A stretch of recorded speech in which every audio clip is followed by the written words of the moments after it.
ابو دوزاز، مرحبا بالضيوف الكرام. خبر عاجل ومن مصادر من داخل فريق الوداد الرياضي. الوداد الرياضي يتعاقد مع الدولي المغربي حكيم زياش. خبر عاجل.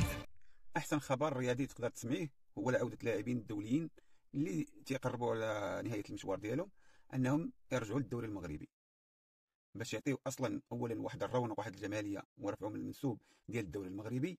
ثانيا ان الدوري المغربي باش يولي عنده واحد الاشعاع خارجي لانهم تيتابعوهم ملايين ديال المتابعين. ثالثا ان ترفع القيمه التسويقيه ديال الدوري المغربي. رابعا انهم يستافدوا هاد اللاعبين الشباب من هاد الخبره ديال هاد اللاعبين الدوليين اللي فاتوا لعبوا في انديه كبيره في اوروبا ودوزوا كارير في اوروبا كامل.